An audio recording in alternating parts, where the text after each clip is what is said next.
Hi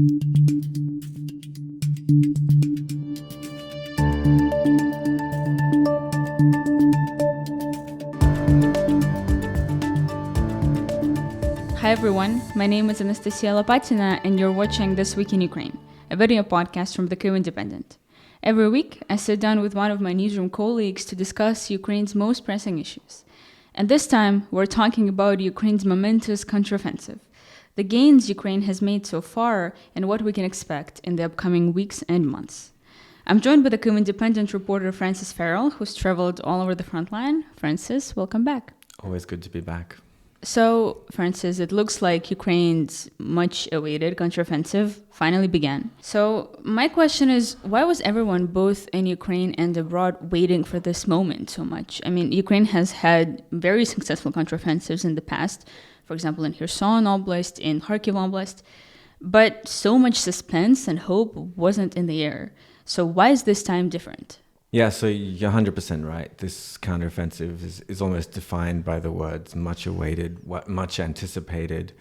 The suspense is very high, the stakes are very high. And the reason for that compared to other counteroffensives that Ukraine has done before, well, Kharkiv, of course, was a surprise. And it's worth remembering that was back in September last year. So that was about 6-7 months into the war. And now we're almost 16 months into the war. So the war looked very different at the time. We didn't really know whether Russia would still be going forward. We didn't know when we could expect Ukraine to attack. We expected Ukraine to attack Kherson. And that brings us to the Kherson counteroffensive as well, which was in a way kind of inevitable because Russia's position on the other side of the river was never really sustainable. Ukraine could always hit the bridges. Even though there were some, pushes forward in October and earlier, eventually Russia just left the western bank of the river and left Kherson quite quickly. And we saw that coming. But since then, obviously, we've had this incredibly huge, incredibly bloody Russian push in the Donbass around Bakhmut. So Russia had the momentum for a very long time. The fighting was very fierce. But in the meantime, we knew as well that Ukraine was getting Western equipment. Ukraine was saving up ammunition. Ukraine was training these new brigades in NATO countries, and that was all in preparation for this exact moment. This moment where Ukraine is expected to go forward and to take back its occupied territory, or at least a lot of it. That's the idea. But in the meantime, of course, Russia itself has had months and months to prepare. So you get this suspense, you get this months and months of both sides preparing for what is a really, really crucial battle for both sides. I remember it being sort of advertised both in the media and through the Ukrainian government as a big spring operation. It's now the middle of June and we're just starting to see some movement. So is there a reason why this counteroffensive was taking a bit too long? Well, it's hard to pinpoint the exact reasons. They haven't said them exactly, but we know more or less what it's likely to be. It's likely to be a mix of weather. People talk about the mud all the time, right? And the rains. Yeah, and it is true because if the ground is soggy, wet all over, then that leaves only the roads along which armored vehicles can travel. That means that some armored vehicles, the ones that have wheels and not tracks, they can't move through the fields. So it is important. And of course, then there's also the equipment itself, the arrival of these Western tanks and the training that has taken weeks and months in Western countries. And it makes sense for Ukraine to be patient. I mean, in this offensive, in many ways, for Ukraine, given the situation, given the nature of this kind of fight, almost everything needs to go right for Ukrainian forces. And so it really, maybe they would have liked to attack a little bit earlier, maybe give Russia a little bit less time to prepare, but it doesn't make sense to start when you're not ready. And it's also worth remembering that they kind of needed to wait for Russia's own kind of winter-spring offensive to fizzle out finally. Around Bakhmut. Around Bakhmut, yeah. I mean, they had earlier failed attacks elsewhere, like in Vuhledar, around Avdiivka, but the main one was around Bakhmut. And what we see there is and we'll talk about this later, that it's stopped, and now it's Ukraine advancing in that area. So you mentioned that Ukraine was waiting for all of these weapons and the training from the West. So did Ukraine get everything that it needs? Well, the question of whether Ukraine gets what it needs it comes back to this kind of paradoxical logic that we've discussed before on previous episodes, where whether Ukraine got enough or not, we'll see with the result, right? People talk all the time about how Ukraine needs to prove that these weapons, will be used and will be used well. But we also know that the chances of success for Ukraine, again, depend almost directly on how much they receive and whether they receive it on time. And if we talk about time, for me, that's one of the almost the most tragic things about how the war has gone in the last year is that, if Ukraine had these Western tanks, if these Western armored vehicles, if Ukraine had these long-range missiles, which they're just starting to get now, the Storm Shadows, for example, back in October when Ukraine was on the attack, when Ukraine had all the momentum, and when Russia had just started this panicked mobilization, I mean, before they dug all these fortifications, where could Ukraine be now? So Ukraine has to obviously deal with the politics of it. The politics, the hand that they're dealt. And, even now when we already know what Ukraine has available for the counteroffensive, you see Zelensky traveling all around Europe, still campaigning for more weapons because this is going to be a long fight. But as for whether they have what they need now, only time will tell. So when did the counteroffensive actually start? What were kind of the early clues that we got? For many weeks, we saw things that could be described as shaping operations. We saw Ukrainians already starting to counterattack around Bakhmut. We saw some long-range missile strikes in kind of temporary dormitories and maybe command posts, other facilities. We don't know for sure what they all were, but in southern Ukraine, well behind Russian lines. We also saw the adventures across the border in Belgorod Oblast, which, in many ways could be seen as a kind of thing to shake up the Russians before a counteroffensive, to force them to dedicate resources, dedicate more planning to defending their own sovereign territory. Mm-hmm. About 2 weeks ago, as these shaping operations seemed to be going on, you could feel the tension building that the real counteroffensive would start soon. And we saw this on the information front as well. We saw the Ukrainian government post a very dramatic video saying the time has come for us to liberate our lands. That was, to try and recruit more people. And then, when we got even closer, we saw this video of, it was completely silent, soldiers just looking at the camera and doing that, saying that plans...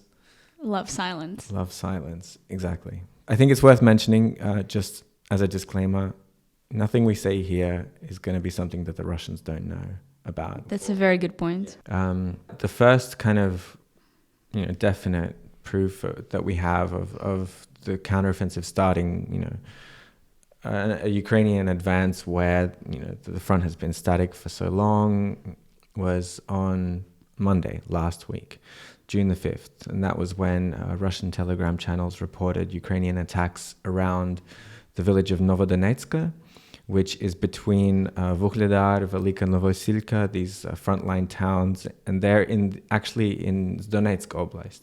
When we think of the southern front line, we think of Zaporizhia Oblast, but it also includes part of Donetsk Oblast as well. And so that's where these attacks occurred. At first, they seemed to take this one village, but then Russian sources said that it had been won back by Russian forces, and we didn't hear much for the next few days afterwards until, I believe, Thursday or Friday, the 8th of June, when we saw another Ukrainian attack around Orikhiv in Zaporizhia Oblast, kind of the line where everyone was expecting Ukraine to go down. And we heard about that from Russian Telegram. We saw these videos of these photos of destroyed Western armored vehicles, and we'll talk about how that went and the results and where we stand now. But that was when we could tell that something has started. Okay, so it's been around a week since the counteroffensive began, And the question that has been probably on most people's minds is like, which part of the front line is Ukraine attacking? Because there has been so much speculation whether they're going to start with Donbass or Zaporizhia, or they're going to attack kind of everywhere. So do we know like what's the main axis right now?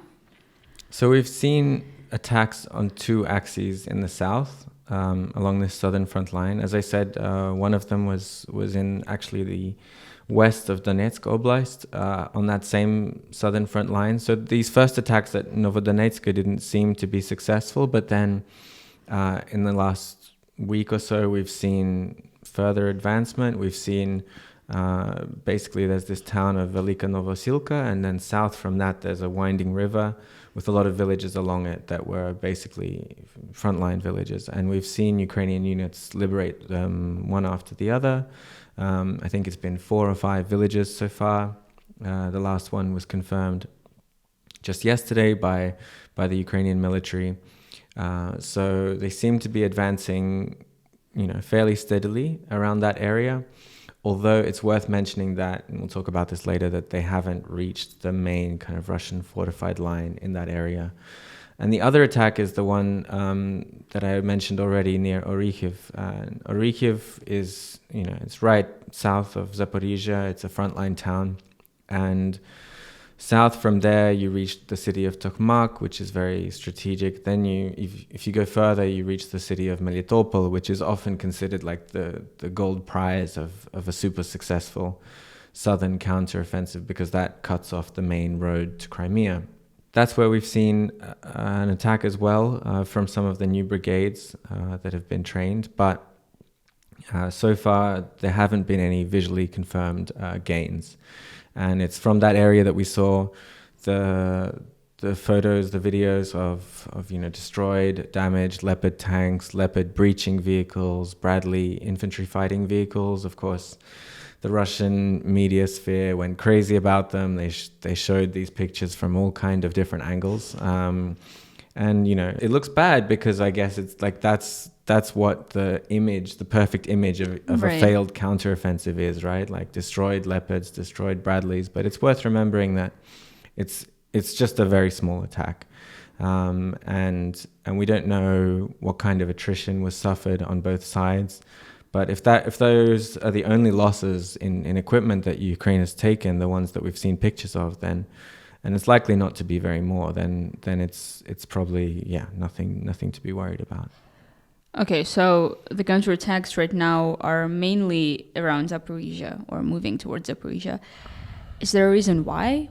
What's the strategic importance of that specific direction? Ever since the Kharkiv counteroffensive, ever since the Kherson counteroffensive, people expected the next move to be in this exact area. Strategically, it makes the most sense. This is where Russia obviously had a lot of success in the very first few weeks of the war. We were all looking at Kyiv and Kharkiv, but they swept through the south very quickly, and they created this so-called land bridge from Crimea all the way to occupied Donbass and into Russia. People debate about how important this land bridge is. I think it's quite objectively clear that if Ukraine can succeed in making this breakthrough in the south and driving through all the way to the sea potentially, or even all the way to the entrance to Crimea itself, then that's very bad news for Russia. And that's the kind of big strategic development that Ukraine needs to march forward basically towards liberating all of the occupied territories. And specifically with regards to Crimea, that means they can cut off the land supply, but also potentially target the bridge, the Crimean bridge, and completely isolate Russia's presence in the peninsula. So it would be a game changer if it succeeded, compared to attacking in Luhansk Oblast or in Donetsk Oblast, where you could just take back a little bit of territory that has been fought over brutally for months and months. And before that, for years. And before that, for 9 years, exactly. The other thing we're seeing, the other area in which Ukraine is attacking, and with some success actually, is back around Bakhmut, which is, again, the site of fighting for many, many months, where for many months Russia was the one going forward. Mm-hmm. These counterattacks actually started back in May, back in early May.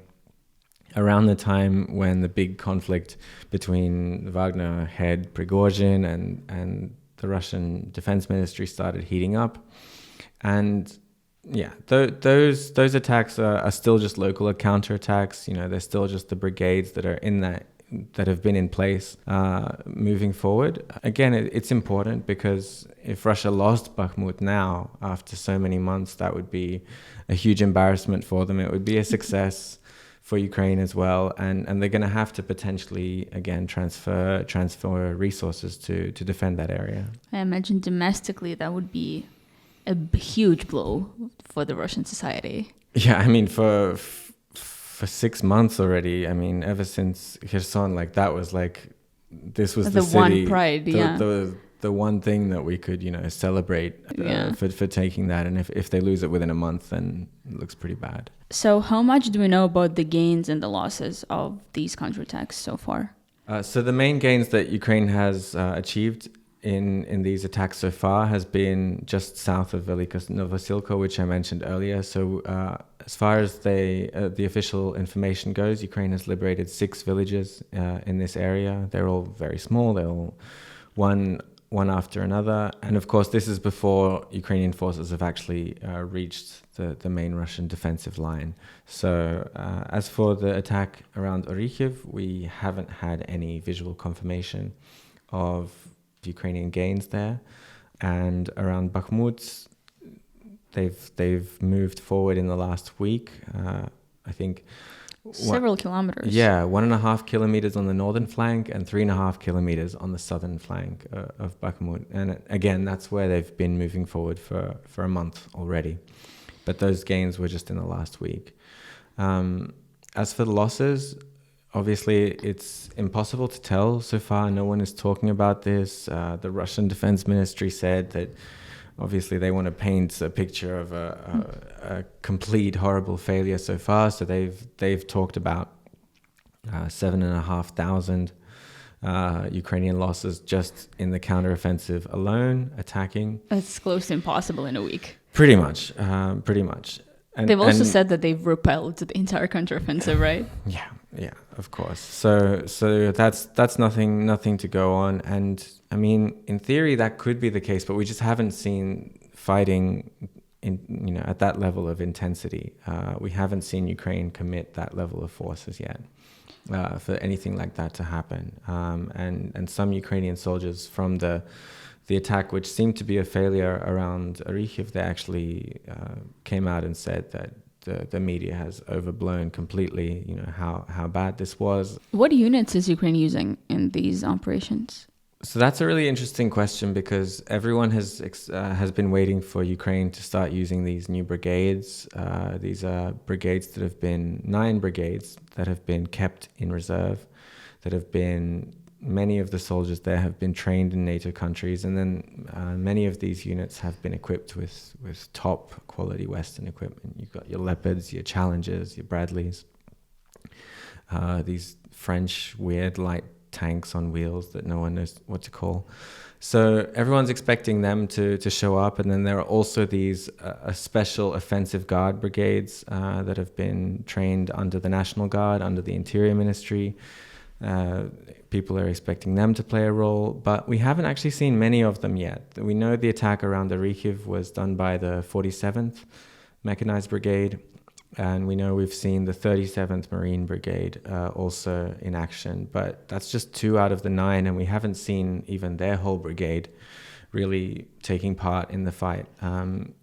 Interestingly, the area around Velika Novosilko, where Ukraine has moved forward the most, there we see that these offensives have actually been carried out by the brigades that have been there on the front for a long time now, for months. The 68th Jaeger Brigade, the 35th Marine Brigade. So it's interesting. Ukraine definitely hasn't committed anything close to their whole force here that was dedicated for the offensive. And instead they're using a lot of the units that were already there.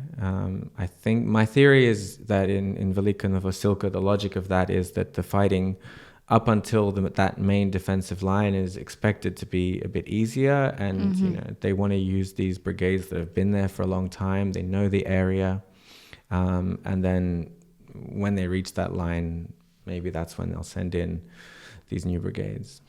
So what's Ukraine's overall strategy here? Because they're currently attacking from several directions. So should we be expecting another push somewhere else, or? I mean, it makes sense to attack in several places at once. You want to see where the defense is weakest. You want to probe around for an area where you can exploit later, and you want to just spread the defending forces thin. You want to keep them on their toes. And so that's what we see now. It's completely understandable. We could expect this to happen, and we could expect that not all of these angles would immediately result in amazing success. There could still be new attacks opened up in new areas, but again, I don't know. I'm not clued in on the deep plan of the counteroffensive, and I think everyone agrees that's a good thing. So there's been a lot of talk about Russia's defensive lines, and they've basically built them extensively all along the front line. Of course, they sound like a huge problem for Ukraine. So can you talk about those fortifications a little bit, and what can Ukraine do to overcome them? Yeah, so we've been watching Russia dig in all across the front line. The first fortifications they started building in a more defensive posture was all the way back in autumn, when it looked like Ukraine could push through into Luhansk Oblast. And then obviously through winter and spring, we've seen Russia construct more and more fortifications, especially in this southern front line, the Zaporizhia Donetsk Oblast, where a successful Ukrainian offensive could have the most devastating effect for Russia's hopes in this war. And so what they've been doing is they've been, constructing very methodically several lines of defenses. These include one after another minefields, obviously, anti-tank mines, anti-personnel mines. Then you have anti-vehicle ditches, like basically huge, deep, wide trenches where even a tank can get stuck trying to get across. We have the famous dragon teeth, which have been ridiculed a bit, but they can also be a serious obstacle for vehicles especially if they're put in the ground properly. And then you have trenches, of course, just normal trenches where infantry armed with small arms and anti-tank weapons will be also waiting for such an offensive. In many places, especially around the Kyiv and Tokmak, there's several of these lines, one after the other, and it's clear that the strategy here is to cause maximum losses to an attacking force, that's obvious, but also to prevent one kind of tactical breakthrough from turning into a strategic breakthrough. So if Ukraine breaks through one of these crazy fortified lines in this area, then they've got another one, and it's manned by more infantry.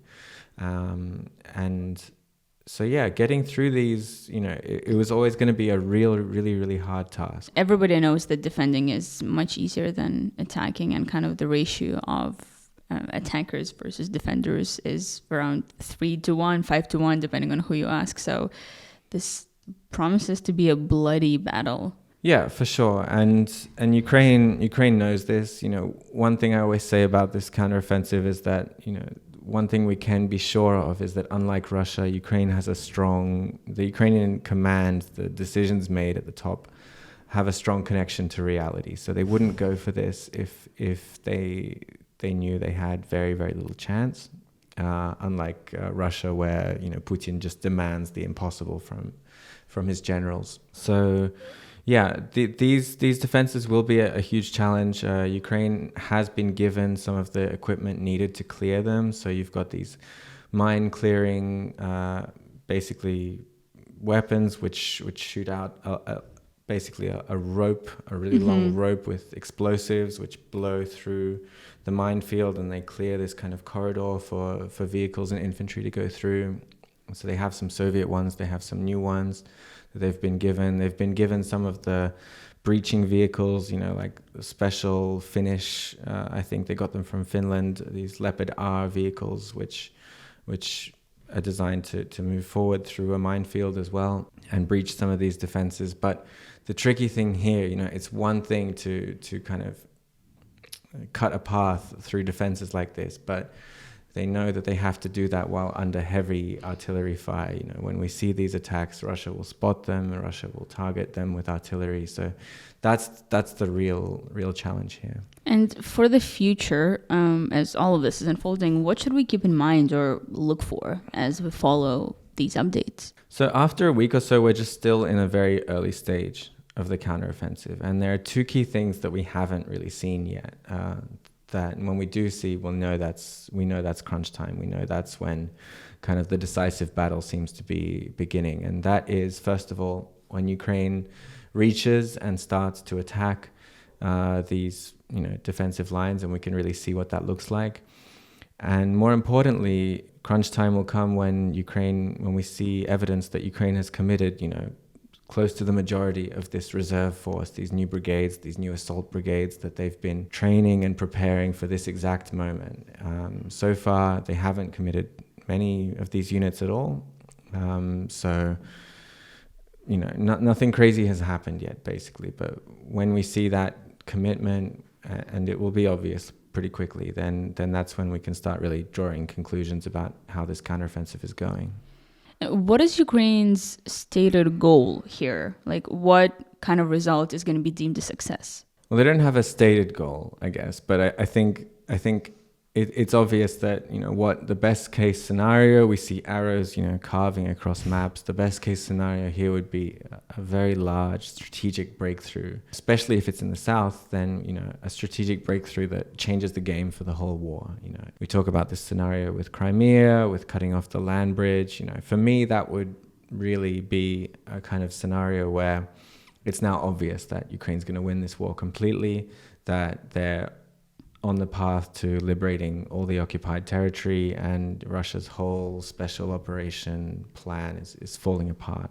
That's if Ukraine reaches Crimea. That's kind of the best case scenario. But I think it's also worth saying that there is scope for success even without that kind of breakthrough. The expert Michael Kaufman, who's a good friend of the Kyiv Independent, he was on another podcast recently, and he used a good phrase. It was like a proof of concept. Basically, a proof of concept to the Western world, especially those who help Ukraine, those who send weapons, to show them that with these weapons, with NATO training, Ukraine can successfully attack these fortified Russian lines and take back territory. So if we have a significant breakthrough anywhere on the front, really, it could be in Luhansk, it could be near Donetsk, near Bakhmut even, but hopefully a big one in the south, then that's already a proof of concept, because going forward in the war, that means that Ukraine can say, okay, you keep up this same support, maybe more long-range missiles as well, fighter jets, we can start talking about those, and we can keep doing this. We can keep moving forward and taking back territory. And the Ukrainian government also said, I think, a few weeks ago that people shouldn't treat this counteroffensive as the final one, because if Ukraine doesn't achieve its goals, because the ultimate goal in the war, of course, is to liberate the entire territory, go back to the border of 1991, which includes occupied Donbass and occupied Crimea. So what they were saying is that if that doesn't happen in this counteroffensive, they will prepare for another one, and they are preparing possibly for another one. So there could be several big counteroffensives here. Yeah, there could be, of course. And we know that Ukraine still hasn't received, for example, the American tanks, the Abrams. There's a lot of talk about new ATAK-MS long-range missiles finally getting the green light soon. But, it's going to be tougher and tougher. It's, if the counteroffensive doesn't go well this time, then Ukraine will have to find a way to create conditions where they have better chances in the future, and it's hard to say exactly how they can do that. It depends a lot on the state of the Russian military. It depends on what kind of losses they take. It depends on whether they do another round of mobilization. But, in theory, they'll have more time to dig in, to prepare themselves for another defense. I wouldn't be too dramatic about it. Some people say, yeah, this is the last chance, but it's also, on the other hand, not so easy to say, oh, if this one doesn't work, we'll try again and we'll try again. It's not that simple.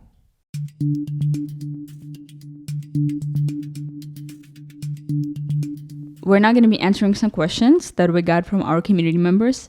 The Kyiv Independent finally launched its very own membership system. It operates on our website, so it's really easy to support us now without intermediaries like Patreon. Just go to kyiv-independent.com and support us for as little as $5 a month. You still retain all the same perks. You get access to exclusive events like discussions with editors and more. And also you get a chance to ask us questions before every single episode. So the first question that we got was, in planning and evaluating the counteroffensive, just how much can Russian stupidity, low morale, and infighting be factored in? If I was the Ukrainian command, I would not be factoring these things in. Why?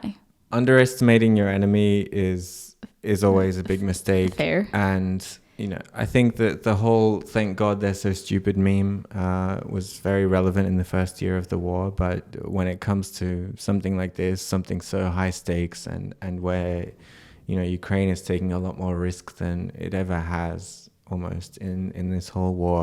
I spoke to Rob Lee, another expert for a piece that came out yesterday on our website, and he actually said that it seems that like the Russians have been defending pretty competently so far. It would be a mistake to put too many hopes on Russian incompetence at this point. Another question that we got is actually really interesting. I've seen a lot of people discussing this online. Would Ukraine consider sending troops across the Russian border and back into Ukraine to bypass the defensive lines and encircle a Russian grouping, such as around Bakhmut, for example? They perhaps could use only their Soviet gear to not anger the West, because as we know, the West doesn't like us attacking Russian territory. It's a long way round. To go all the way around the current front line, you'd have to go through Kharkiv Oblast, through Belgorod, and travel a long way around through hostile territory without any logistics. There's a question if this going to be just a raid, like going through without trying to take territory or not. I don't really see this as a possibility at the moment. I mean, I think if the time came that this made a lot of sense, I don't think Ukraine would worry too much about the political implications of such a border crossing, but it just doesn't make sense militarily at this point.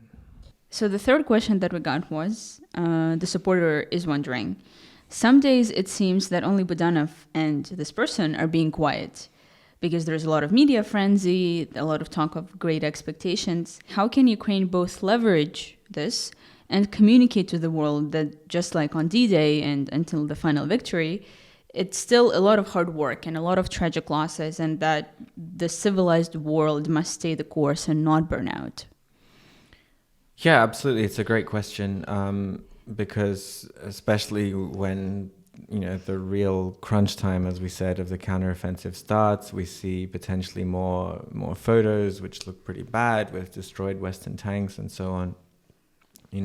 This information space and the world's reaction in that information space is critical in many ways. I think at the moment, the Western leaders who help Ukraine a lot, they've said that they're with Ukraine till the end. Whether this military operation, this counteroffensive, is a success or not, should not in any way change the political reality of this war, and hopefully it won't change the West's kind of resolution to support Ukraine until victory. They've always said it's up to Ukraine, when they want to sit down and negotiate. But if they want to fight until they liberate all the occupied territories, then they have that right.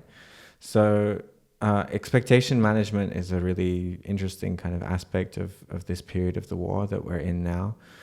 I think Ukraine in many ways has more or less played it right. They've hyped it up a little bit, but they've also said that no, this is going to be a long war and we need to be ready for what comes afterwards.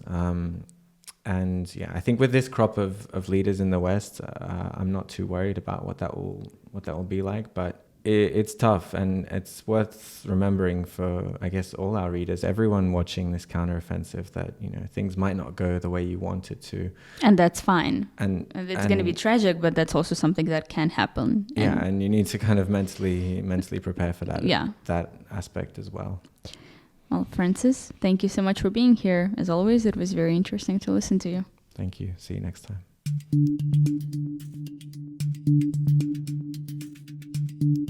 Also this week, a Russian missile attack on the city of Kryvyi Rih injured 36 and killed 11 people, the local government reported on June 13th. After Russia blew up the Kakhovka Dam in Kherson Oblast, the government also reported finding dislodged mines, as well as pollutants like E. coli and cholera, in the waters near Kherson and Odessa Oblast. And Russian forces supposedly mined large numbers of hydraulic structures in Zaporizhia and Kherson Oblast, Ukraine's defense ministry said on June 13th. You can find our show on YouTube and all audio platforms every Friday morning. If you liked this episode, please subscribe to us and like our content wherever you're listening to this podcast. Donate to become a member of our community just by going to our website, kyivindependent.com, and follow us on social media at Twitter, Instagram, and Facebook. Also, check out our new project, Ukraine's True History, which is a series of videos on YouTube and articles which debunk Russian propaganda and myths surrounding Ukrainian history. We'll be back next week. Thank you for watching.